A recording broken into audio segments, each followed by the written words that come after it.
자, 우리 시간에는 요셉의 형통이라는 제목으로 은혜를 나누도록 하겠습니다.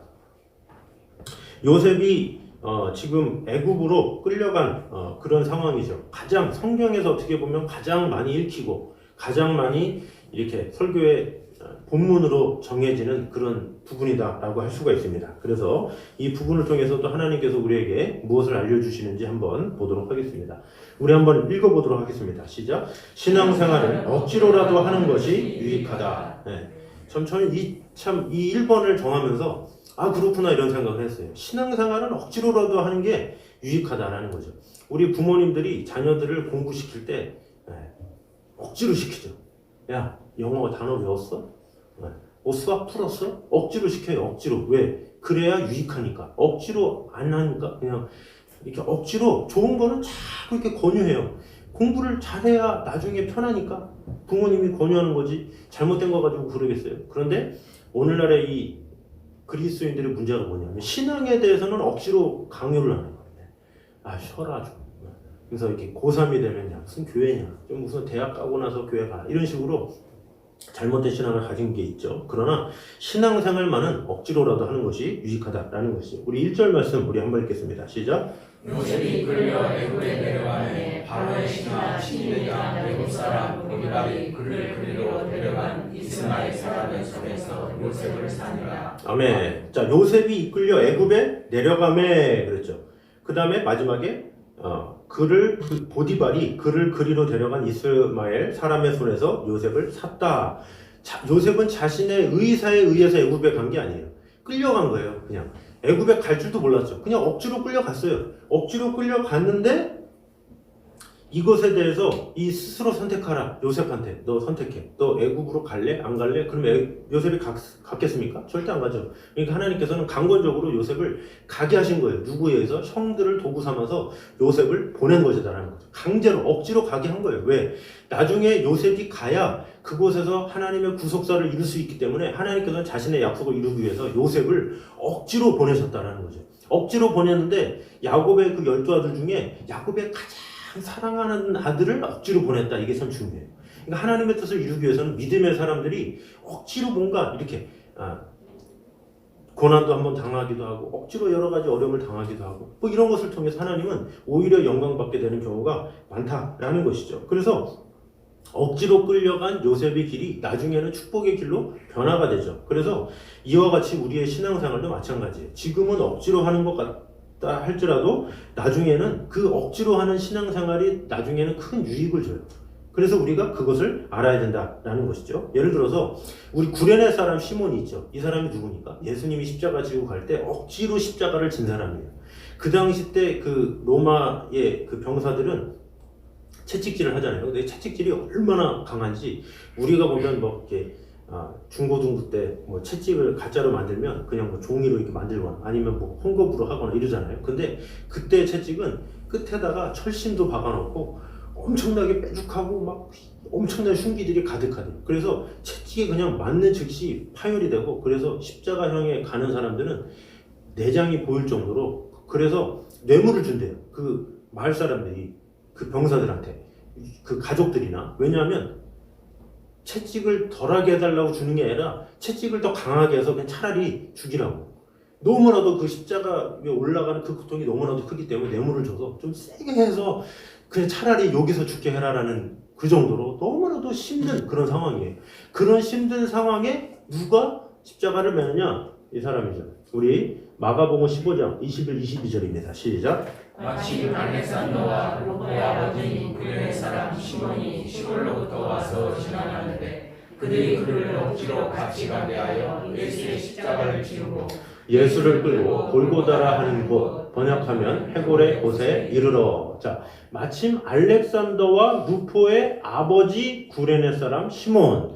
구레네는 시골이에요. 이 당시 때 시골인데 이 사람이 시골로부터 와서 지나가는데 왜 그랬습니까? 이 사람이 이렇게 예루살렘의 행사를 이루려면 그 예루살렘에 가서 그 절기, 6월절 절기를 치러야 돼요. 그래서 전국에서 막 와가지고 그 6월절 행사를 치르려고 온 거죠. 그 6월절 행사에 대한 건 맞죠. 예수님이 그 구유에서 태어났는데 그 구유에서 오게 된 게 뭐예요? 인구조사 때문에 이렇게 오게 된 거죠. 이 사람들이 막 이동을 해요. 그러다가 누가복음 2장에 보면 예수님이 12살 돼서 예루살렘으로 또 가다가 예수님 잊어버리죠. 왜? 그것도 절기 때문에. 그래서 예수님은 나사렛 사람 시골 사람인데 예루살렘으로 가는 장면이 누가복음에 나온 것처럼 이 구레네 사람도 구레나는 시골인데 이 사람 시몬이 예루살렘에 예배드리러 유월절을 지키러 왔다가 얼떨결에 예수님이 십자가를 지는 거예요. 지금 십자가를 져서 억지로 졌는데 병사들이 이 사람도 안 때렸겠어요? 엄청나게 때렸겠죠. 채찍질로 빨리 가라고. 그러니까 이 사람은 얼떨결에 억지로 십자가를 맨 사람이에요. 얼마나 억울하고 답답해요. 그런데 어떻게 되느냐, 이 사람이 누구의 아버지래요? 알렉산더와 루포의 아버지 시몬, 이렇게 나오죠. 근데 나중에 로마서 16장에 사도 바울이 이런 말을 합니다. 읽어보겠습니다. 시작. 주 안에서 택하심을 입은 루포와 그의 어머니에게 문안하라. 그의 어머니는 곧 내 어머니라. 자, 주 안에서 택하심을 받은 루포, 이게 루포가 누구예요? 시몬의 아들이에요. 그리고 그의 어머니가 누굽니까? 그 시몬의 아내죠. 그래서 그 시몬의 두 자녀와 그 아내가 변화됐다. 그 가정이 세워졌다라는 것을 볼 수가 있어요. 그러니까 억지로 당시에는 십자가를 졌는데 그 십자가를 진 시몬이 어떻게 됐습니까? 나중에는 그 십자가를 다시 예수님한테 지우고 예수님 십자가 달려 돌아가시죠. 그 광경을 계속 끝까지 지켜본 게 바로 이 시몬이었다라는 거죠. 그 광경을 보면서 나의 죄를 위해서 저분이 지셨구나. 그거를 깨닫고 회심하게 되었다라는 것이죠. 그래서 이 성경에서 보면 우리가 이것을 알 수가 있는 거예요. 그래서 이 시몬은 이게 뜨거운 신앙 이렇게 가진 사람은 아니었지만 억지로 십자가를 지었다가 나중에는 참 사도가 되어서 나중에 그 자녀들과 그 아내까지도 놀라운 이 초대교회를 세우는 인물로 세워졌다. 나중에는 사도 바울을 돕는 협력자로까지 세워지게 되었다라는 것이죠. 그래서 신앙생활이 그렇다라는 거죠. 처음에는 억지로 하는 것 같아요. 자, 우리 다니엘기도 합시다. 막 그러면 기다렸습니다. 이런 분들이 사실 몇 명 있겠어요. 벌써 11월이야. 이런 경우도 있고, 새벽기도 나옵시다. 그러면 새벽에 자꾸 깨고 이런 분들이 대부분이에요. 그러나 억지로라도 자꾸 이렇게 해야 신앙생활은 이게 처음에는 억지인 것 같지만 나중에 은혜를 깨달으면 그때는 이것이 은혜구나라는 것을 깨달아요. 자, 그 신명기에 이런 내용이 나옵니다. 우리 신명기 15장 12절 읽어보겠습니다. 시작. 내 동료 히브리 남자나 히브리 여자가 내게 팔렸다 하자. 만일 6해 동안 너를 섬겼거든 7째 해에 너는 그를 놓아 자유롭게 할 것이요. 자, 시브리 남자나 시브리 여자가 내게 팔렸다. 이거 노예로 왔다라는 거죠. 근데 노예가 왔는데 6년 동안 섬겼으면 나중에 7년째는 보내라라는 거죠. 왜? 6년 동안 노예 생활 시켰으니까 이제는 좀 해방시켜줘야 되지 않겠냐 이거죠. 그런데 16절과 17절 시작. 종이 만일 너와 내 집을 사랑함으로 너와 동거하기를 좋게 여겨 내게 향하여 내가 주인을 떠나지 아니하겠노라 하고는 송곳을 가져다가 그의 귀를 눈에 대고 뚫으라. 그가 영구히 내 종이 되리라. 그의 여종에게도 그같이 할지니라. 아멘. 자, 종생활을 자원함으로 하는 사람이 있습니까? 억지로 하는 거예요. 6년을 억지로 하는 거야. 근데 6년 동안 억지로 하다 보니까 이 주인이 정말 좋아. 참 사랑스럽고 나에게 베푼 은혜가 많아. 그래서 나는 그냥 영구히 종이 되겠다고. 사실 이게 쉽습니까? 어느 노예가 자유가 좋지 종이 되는 게 좋아요. 그런데 6년 동안에 그 주인과 함께 있었던 것이 축복이라는 것을 깨달으니까 난 그냥 당신의 종이 될게요 하고 이렇게 하는 거예요. 이것은 나중에 우리의 모습을 예표하는 거예요. 우리가 처음에 예수님을 따를 때는 힘들어. 예배가 왜 이렇게 많아? 교회 성경은 왜 자꾸 보라고 그래? 억지로 하는 게 많아. 예수님 없으면 우리 마음껏 술 담배 하면서 내 마음대로 내 생각대로 내 뜻대로 막 살 텐데 왜 또 그리스도인이라고 그래가지고 절제하고 막 그런 게 많죠. 왜? 처음에는 이 싫을 때는 억지로 하는 거예요. 이 학생들이 공부가 재미가 없으니까 억지로 하죠. 왜 자꾸 이걸 풀라고 그래? 왜 자꾸 단어를 외우라고 그래? 뭐 하라고 그래? 그런데 좋으니까 그 부모님들이 자꾸 강요를 하잖아요. 근데 마찬가지로 신앙생활도 마찬가지. 은혜를 받은 자가 자꾸 강요를 하는 거예요. 억지로 좀 하라고. 계속 예배를 드리라고. 좀 기도회를 자꾸 참석하라고 자꾸 하는 거예요. 그런 억지로 함에 있어서 그런 게 있으면 처음에는 부담이 되죠. 그러나 그것이 그럼에도 불구하고 하게 되면 그것이 나중에 은혜가 딱 되고 하나님을 깨닫게 되면 이것이 은혜였구나 이런 것을 많이 깨닫게 돼요. 그래서 되게 이렇게 간증들도 들어보면 어떤 목사님들이나 어떤 뭐 선교사님들이나 아니면 또 여러 가지 평신도 사역자로 이렇게 쓰임 받는 분들 보면 어렸을 때 이 가정 예배를 억지로 드린 분들이 많대요. 잡혀가지고 아빠 때문에 막 1시간, 2시간 막 그게 힘들었다고. 근데 그 힘들었던 그 억지로 했던 그게 은혜가 돼가지고 나중에는 자기가 하나님의 사람이 됐다고 이런 간증을 많이 들었어요. 그래서 저도 그런 간증을 많이 듣다 보니까 그래 그렇다. 나도 내 자녀들을 억지로 한번 끌어다가 해야 되겠다. 그래서 제가 항상 일주일에 수요일이나 금요일 중에 하루를 택해라. 그때는 얘가 온전하게 예배를 드려야 된다. 그래서 철예배 드리잖아요, 같이. 아이들 데리다 놓고. 왜? 억지로 시켜야 돼. 하기 싫어도 해야 돼. 영적인 거고 꼭 필요한 거니까. 하기 싫다고 해도 뭐 자원하면서 하겠습니까, 아이들이? 예배가 설레어요. 금요일만 되면 예배 드리고 싶어요. 그러겠어요? 아니에요. 그때마다 싫다고 해도 드려야 된다. 너는 드려야 된다. 계속 억지로라도 뭐를 해서라도 끌어다가라도 해야 된다는 거죠. 왜? 억지로 해야 그 억지지만 나중에 은혜가 되기 때문에. 근데 오늘날에 이게 신앙생활이 편하다 보니까 복음도 억지로 잘 안 되네. 옛날에는 교회 가자 뭐 좀 그 극성을 좀 부리고 그러면서 이렇게 오게 돼서 나중에 변화되는 경우가 있는데 요즘에는 너무 매너가 좋아. 그래서 예수님에 대해서도 한 달 만나고 1년 만나도 예수님에서 얘기를 안 해. 전도를 잘 안 해. 끌지를 않아. 교회 나옵시다 이런 얘기를 하지도 않아. 그러니까 억지로 하지도 않으니까 아무런 변화도 없고 아무런 일도 없다라는 거죠. 그래서 좀 이렇게 억지로 할 필요가 있어요. 뭐든지. 신앙생활, 특별히 신앙생활. 우리가 좋은 거라 그러면 억지로라도 하잖아요. 좋은 거라 그러면 부모님이 억지로라도 먹어 숟갈 갖고 돌아다니면서 입에 넣어주려고 그러고 그러는데 하물며 하나님의 은혜가 얼마나 큰데 억지로 먹어야 되지 않겠습니까? 그래서 이 예수님을 구원자로 영접한다는 것은 우리의 의지로 된 게 아니에요. 자, 요한복음 6장 44절 시작. 나를 보내신 아버지께서 이끌지 아니하시나 아무도 내게 올 수 없으니 오는 그를 내가 마지막 날에 내가 다시 살리리라. 자, 나를 보내신 아버지께서 이끌지 아니하시는 우리 모두가 사실 내가 자원해서 딱 십자가 보고 나 예수님 믿겠습니다. 막 헌신하겠습니다. 이런 분들 하나도 없어요. 처음에는 억지로 한 거예요. 억지로 했는데 나중에는 그것이 은혜가 돼서 그것을 막 잘하게 되고 막 이런 경우가 있다라는 것이죠. 억지로 했지만 처음에는 그것이 은혜가 돼서 이렇게 된다라는 것이죠. 뭐 대표기도 하는 것도 그렇죠. 이 억지로라도 자꾸 이렇게 해야 돼. 이렇게. 우리 장로님이 이렇게 기도 잘하시잖아요. 근데 처음에 항상 저도 듣는 얘기가 억지로라도 이렇게 하다 보니까 이것이 막 이제 생활화가 되고 그러다 보니까 기도를 잘하게 됐다고. 근데 모든 게 다 그렇죠. 우리가 영적인 것에 있어 성경 읽는 것도 그렇고 기도하는 것도 그렇고 모두 그렇고 자꾸 억지로라도 자꾸 해야 돼요. 그러다 보면 그것이 나중에 체질이 돼서 그것으로 인해서 놀라운 축복과 은혜가 이루어지는 경우가 많다라는 것이죠. 그래서 여러분의 신앙생활이 좀 힘들다 할지라도 또 8시야 라고 할지라도 정말로 피곤하고 힘들다 할지라도 억지로라도 영상을 키시고 억지로라도 수요일이면 억지로라도 한번 이렇게 나오시고 그럴 때 하나님의 은혜가 있는 거예요. 자녀들이 같이 예배드리자 그러면 당연히 자녀들이 싫다고 그러죠. 어느 누가 8시 됐는데 안 켜? 그런 사람이 어디 있겠습니까? 전혀 영적이지도 않은데. 그런데 우리가 억지로 자꾸 이렇게 함께 하자. 근데 잘해야죠. 그걸 억지로 한다고 뭐 몽둥이 들고 일로 와 이러면 안 되겠죠. 막 맛있는 과일하고 다 이렇게 준비해서 다 TV 앞에다가 딱 차려놓고 정말로 최고급의 어떤 그 디저트를 딱 마련해 놓는 거예요. 이렇게 살살 냄새를 살살 풍겨가지고 식탁에 놓지 말고 그 TV 앞에다가 살살 놓아서 억지로 하지만 좀 이렇게 뭔가를 이렇게 마음을 동하게 해야 또 이렇게 가족들이 모이잖아요. 그래서 같이 예배 드리자. 그러면서 좀 친척이 좀 먼 곳에 있다 그러면 불러라. 같이 식사하자 이러면서 6시에 식사하고 우리 저녁에 재밌는 프로 하는데 한번 볼까? 그러면서 다 이렇게 하기도 하고 자꾸 이렇게 여러분이 어떻게 하냐에 따라서 여러분 주위에 사람들에게도 은혜가 끼치느냐 안 끼치느냐 전달이 된다라는 것입니다. 그래서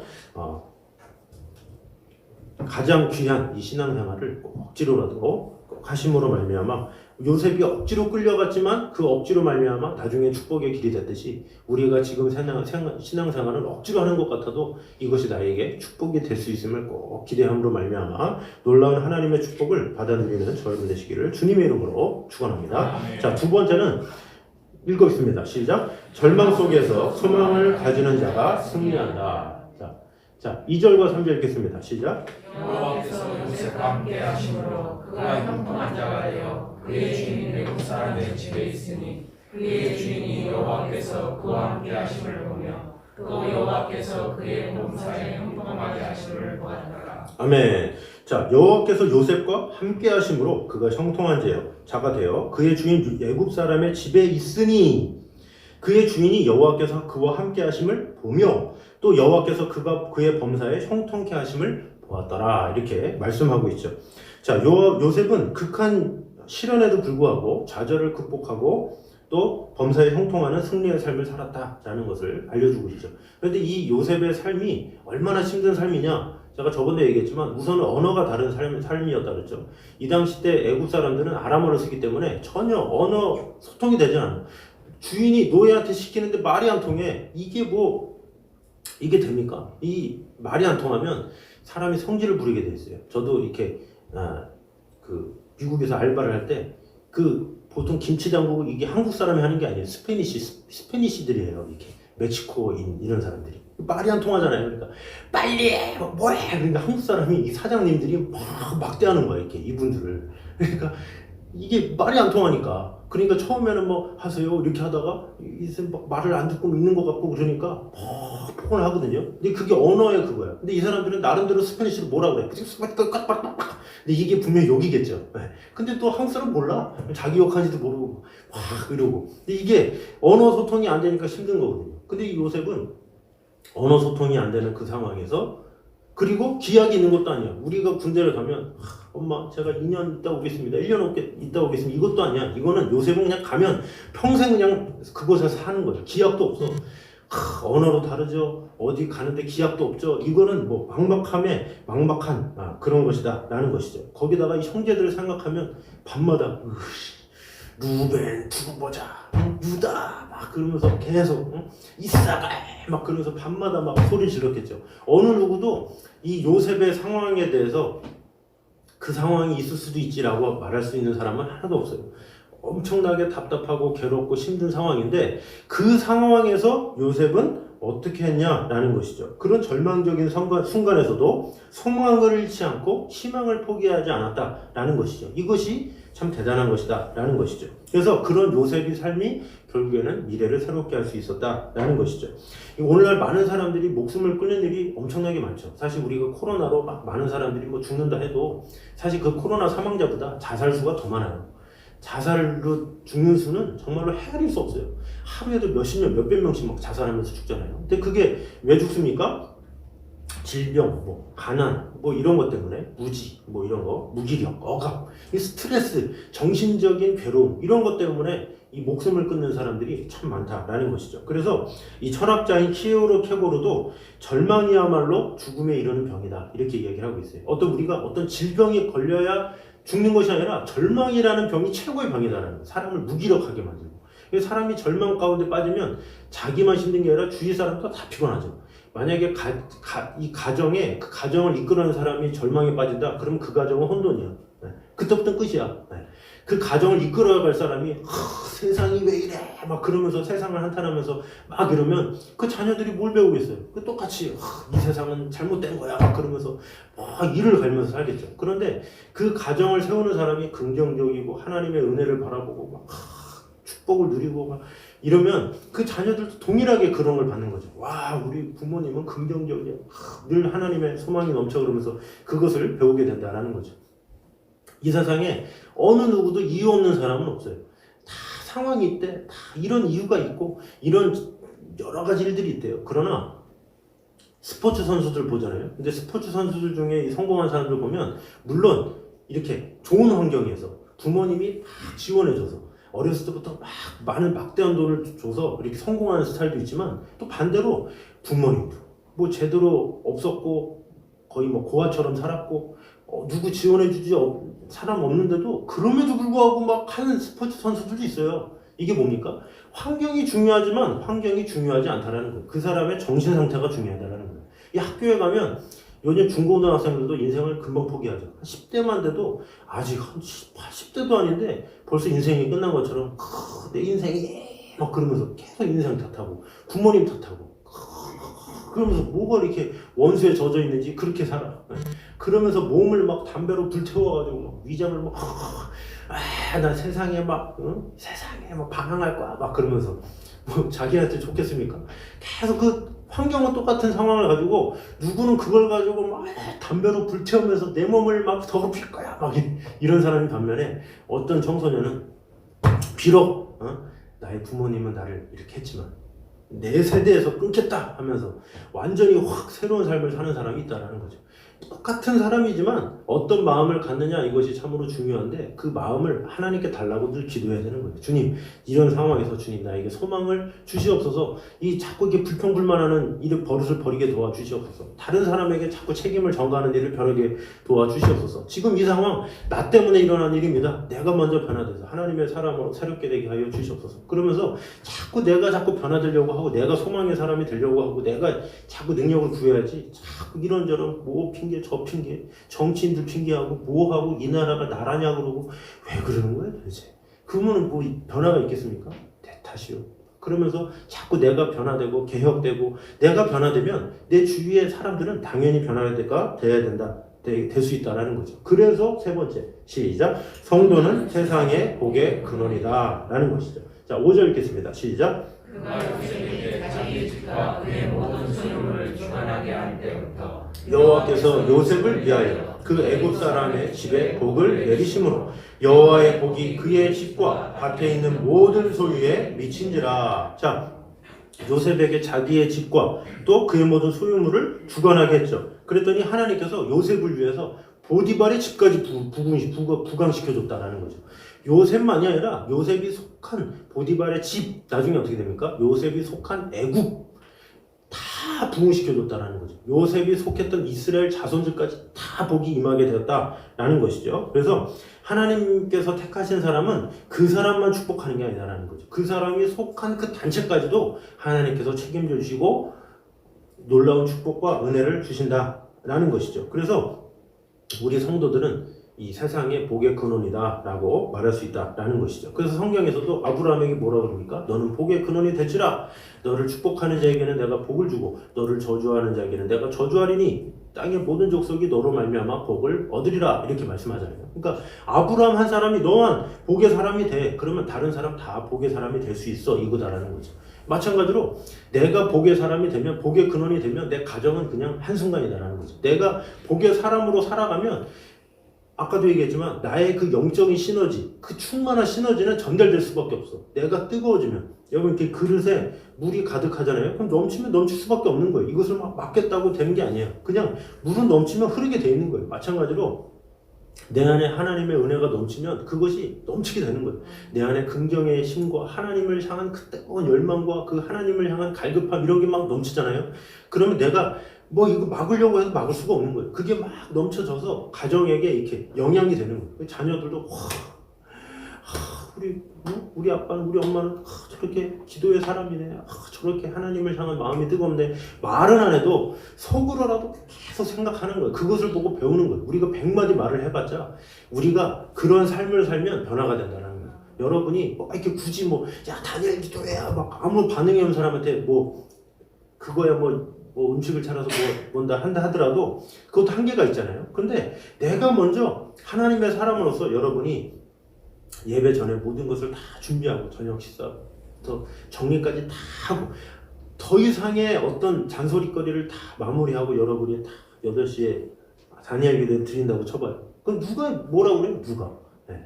그런데 막 집안만 난장판 돼 있고 아무것도 정리도 안 해놓고 막 설거지도 안 해놓고 아무것도 안 했는데 다 해놨는데 거기서 뭐야 막 그러면 아무래도 좀 신이 떨어지겠죠. 그래서 항상 우리 믿는 사람은 먼저 그것에 있어서 본이 돼야 되고 항상 빈틈이 없어야 돼.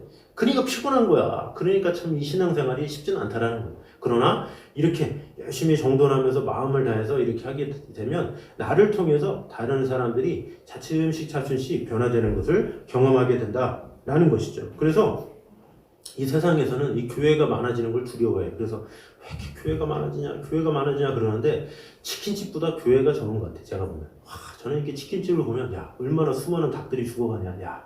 정말로 이 수백 마리의 닭들이 그 수많은 치킨집에 들어가는 거 보면 근데 제가 거기를 비아냥거리 그런 건 아니고 되게 많은 사업자나 이런 건 어떻습니까? 어떻게 보면 그 사업이 잘 되고 이런 것이 자기 중심인 경우가 많잖아요. 그죠? 그러나 교회는 아예 근본 자체가 하나님의 나라가 우선인 거예요. 하나님의 나라가 우선이기 때문에 세상에 그 무엇보다 가장 많아져야 되는 게 교회예요. 왜? 교회가 많아져야 세상에 빛과 소금이 되는 거기 때문에. 그래서 세상에 많은 다른 것도 잘 돼야죠. 뭐 정말로 뭐 좋은 사장도 많이 되고 이 세상이 부흥돼야 되는데 더불어서 교회도 많아져야 된다는 거죠. 근데 교회가 많아져야 되는 데는 조건이 있어요. 그 교회가 빛과 소금이 되는 교회가 되어야 그게 많아져야 돼. 그렇지 못하면 그 교회도 있으나 마나야. 네. 막 교회가 있는데 아무 영향력도 없고 그냥 메말라 있고 막 그러면 교회가 10,000개 있으면 뭐하고 50,000개 있으면 뭐 하겠습니까? 그것이 막 어떤 세속적인 그것에 전락이 돼가지고 막 성도들의 이 헌금이나 막 노리고 막 그런 악한 이런 교회나 이런 것들이 있으면 그런 건 있으나 마나죠. 그러나 정말로 빛과 소금이 되고 하나님의 나라와 그 사역을 위해서 이루어지는 교회다. 그러면 정말로 많아지고 그래야 된다는 것이죠. 그래서 우리가 기도해야 될 것은 주여 이 교회가 한국 교회가 먼저 회개하게 하여 주시옵소서 이렇게 기도를 해야 되는 거예요. 이게 막무가내로 교회가 많아지게 해서 이게 아니라 주여 이 주위에 한 교회라도 정말로 하나님의 뜻 가운데 살아가는 교회가 되게 하여 주시옵소서. 네. 그런 영향력을 가지면 그 주위에 있는 많은 그곳에 있는 성도들도 똑같은 동일한 마인드를 가지고 다른 사람 중심으로 이렇게 살아가게 된다라는 것이죠. 그래서 하나님께서 나에게 주신 사명이 있는 거예요. 나로 말미암아서 이 세상이 변화되게 하리라는 하나님의 사명이 있기 때문에 우리가 그 사명을 늘 기억하면서 내가 복된 자가 되면 주위 사람도 복된 자가 된다. 내가 저주의 사람이 되면 내 주위도 저주의 사람이 된다는 것을 꼭 기억하셔야 돼요. 그래서 영적인 장자가 누굽니까? 뭐 가정에서 그냥 가장 나이가 많으면 장자예요? 아니죠. 영적인 사람이 장자예요. 영적인 장자. 그래서 하나님은 그 사람을 통해서 역사하는 거예요. 요셉이 12형제 중에 몇째예요? 11번째죠. 그런데 하나님께서는 그 요셉이 거의 막내지만 그를 통해서 하나님 일을 하시잖아요. 하나님은 나이가 많은 거, 뭐 경험이 많고 이런 거 다 필요 없어. 오히려 그냥 아무것도 없다 할지라도 하나님을 경외하는 그 한 사람을 통해서 하나님의 뜻을 이루기 원하신다라는 것이죠. 그래서 우리 모두가 내가 영적인 장자가 되기 원합니다. 내가 정말로 하나님의 사람이 되기 원합니다. 이 시대에 그리스도인들이 많이 욕먹는데 나는 정말로 빛과 소금으로 하나님의 뜻을 정말로 행하는 그런 아름다운 빛된 삶을 성도가 되기 원합니다. 그러면서 내가 먼저 변화되는데 마음을 다했으면 좋겠습니다. 그래서 이번 다니엘 기도를 통해서 특별히 우리가 교회를 위해서 나라를 위해서 많이 기도하지만 특별히 나를 위해서 내가 좀 변화 좀 되게 해달라고 내가 좀 하나님 앞에 쓰는데 좀 억지로 좀 하는 게 있는데 주여 좀 억지로 하는 마음이 아니라 자원하는 마음으로 내가 좀 뜨거운 마음이 돼서 다른 사람에게도 힘도 주고 좀 이렇게 은혜의 간증도 나눌 수 있고 그런 믿음의 사람이 되어서 좀 영향력을 끼치는 사람이 되게 하여 주시옵소서. 지금까지는 끌려갔는데 자꾸 누가 끌어야 이렇게 이런 신앙생활을 했는데 이제는 좀 다른 사람을 이끌 수 있는 그런 자가 되기 원합니다. 이런 기도 제목 가지고 가면 좋을 것 같아요. 언제까지 부상병으로 할 거예요. 부상병. 전쟁터가 가면 부상병은 참 힘들어. 부상당하잖아요. 당하잖아. 그럼 그 사람 때문에 4-5명 달려들어야 돼. 달려들어가지고 막 피 닦아주고 뭐하고 구급차고 그 한 명 총 맞은 것 때문에 그 부상병 되면 엄청 피곤하죠. 뭐 그가 일부러 그랬겠냐만 안타까운 일이죠. 그런데 이왕이면 돌격자가 되는 게 좋잖아요. 전쟁 이렇게 지도자가 돼야 다른 사람을 이끌 수 있는 사람이 돼야지. 아유, 내가 아파요. 내가 어디 아파요. 위로해 주세요. 그러면서 맨날 위로받는데 10년 지나도 20년 지나도 위로만 받으려고 그러고 하나님의 사랑이 필요하다고 그러고 자살할까 이러고 뭐 이게 신앙생활을 오래 해도 이러면 하나님께서 참 너 힘들다 이렇게 되겠죠. 그래서 우리의 심령이 정말로 잔하는 마음으로 내가 정말 다른 사람을 좀 이끄는 사람이 되도록 제가 이렇게 링크를 딱 보내면 이렇게 다 정해서 빨리 해서 극성맞게 좀 신앙에는 좀 극성맞게 맛집이 생기면 극성맞게 가자 새로운 파당 나왔다 이러지 말고 이 좀 신앙생활에 있어서 좀 적극적으로 이렇게 링크도 보내고 이렇게 은혜의 글도 남기면서 여러분의 그 적극적인 그 흐름은 이게 전달이 될 수밖에 없다라는 것이죠. 그래서 우리 모두가 이 요셉의 집의 이 형통함은 이 요셉의 이 마음가짐 여기에서 시작됐지만 사실은 그 마음가짐도 하나님께서 은혜를 주신 거죠. 그래서 요셉이 그렇게 하게 된 거고 그래서 우리 모두가 이 다니엘 기도를 통해서도 하나님 나에게 그런 은혜를 주셔서 자원하는 마음 하나님을 향한 뜨거운 마음 나로 말미암아 이 세상이 복을 받는 그 복의 근원이 되는데 마음을 다하는 자가 되게 하여 주시옵소서. 이런 기도하는 마음으로 하나님 앞에 서는 저 여러분 되시기를 주님의 이름으로 축원합니다. 자 우리 하나님의 약속 우리 같이 찬양하도록 하겠습니다. 우리 하나님은 우리에게 복을 주기 원하시고 지키기를 원하시고 그 얼굴을 너를 향하여 드사 은혜와 평강 주시기를 원하십니다. 그 원하시는 그 하나님의 마음을 우리가 잘 알아서 뜨겁게 하나님을 찬양하며 예배하며 나아갔으면 좋겠습니다.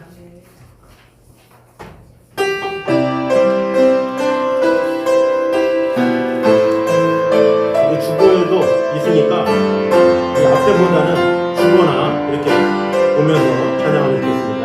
여호와는 너에게 복을 주시기를 원하며 너를 지키시기를 원하시며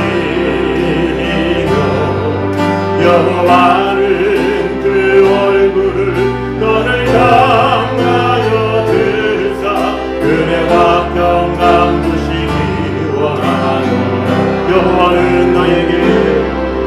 여호와는 너에게 복을 주시기를 원하며 너를 지키시기를 원하시며 여호와는 그 얼굴을 너를 향하여 드사 은혜와 평강 주시기 원하노라. 너를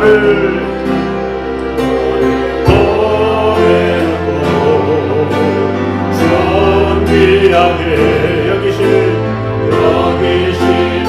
하나님이 내 삶 속에서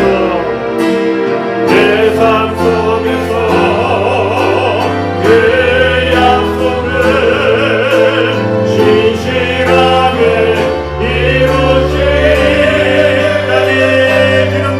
땅에 기름진 곳으로 하늘에 신령한 곳으로 너를 복주시고 지키실 하나님 너의 영혼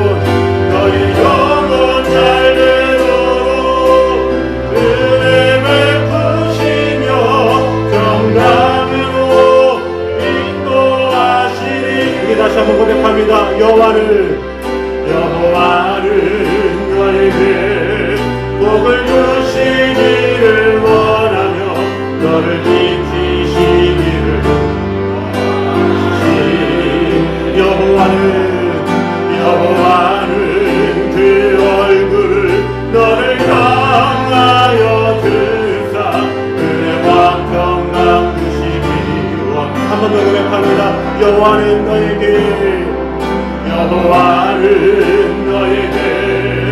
복을 주시기를 원하며 너를 지키시기를 원하시며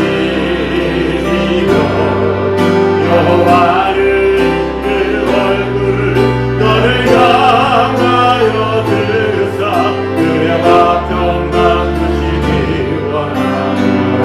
너를 보내놓고 존귀하게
우리가 같이 기도할 때 주님, 내가 정말로 내 가정에 복의 근원이 되면 좋겠습니다. 지금은 무엇인가 신앙생활 하는데 억지로 하였음을 용서하여 주시옵소서. 억지로 예배드렸음을 용서해 주시고, 억지로 말씀을 읽었음을 용서해 주시고, 억지로 신앙생활 했던 것을 용서해 주시고, 지금은 억지로밖에 할 수 없는 연약한 자이지만 주님, 이제는 자원함으로 행할 수 있는 자가 되기 원합니다. 언제까지 영적인 전투에서 부상자로 살아가는 것이 아니라 지도자로 살아가는 자가 되게 하여 주시옵소서. 나로 말미암아 영적인 그 뜨거움이 내 가정에 흘러넘치게 도와주시옵소서. 그래서 나로 말미암아 내 가정이 변화가 되고 내 이웃이 변화가 되고 내가 속한 모든 것이 변화가 되는 귀한 일들이 일어나게 하여 주시옵소서. 이 시간 한 목소리로 같이 기도하겠습니다. 하나님 감사합니다. 주님께서 지켜주시고 역사하여 주시옵소서.